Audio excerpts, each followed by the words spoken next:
தற்போது அண்மை செய்தி. திருவள்ளூர் மாவட்டம் பொன்னேரி அருகே அரசுக்கு சொந்தமான ரூபாய் 150 கோடி மதிப்புள்ள நிலம் மீட்கப்பட்டுள்ளது. இது குறித்தான கூடுதல் விவரங்களை செய்தியாளர் சுதாகர் வழங்க கேட்கலாம். சுதாகர், கூடுதல் விவரங்கள். வணக்கம் கருப்பகம்.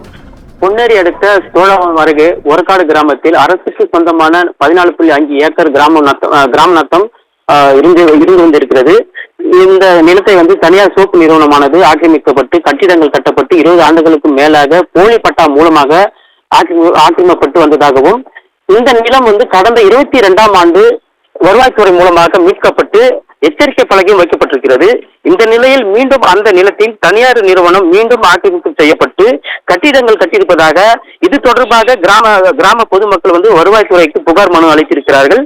அந்த புகாரின் அடிப்படையில் இன்று மீண்டும் ஆக்கிரமிப்புகளை பொன்னேரி வட்டாட்சியர் மதிவாணன் தலைமையில் வருவாய்த்துறையினர் ஜேசிபி இயந்திரங்கள் மூலமாக தனியார் சோப்பு நிறுவனமானது ஆக்கிரமித்த அந்த இடத்தை தற்போது அகற்றும் பணியில் ஈடுபட்டு வருகிறார்கள்.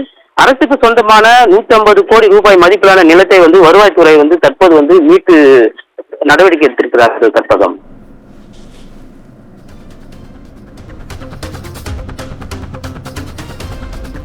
உங்கள் விவரங்களுக்கு நன்றி சுதாகர்.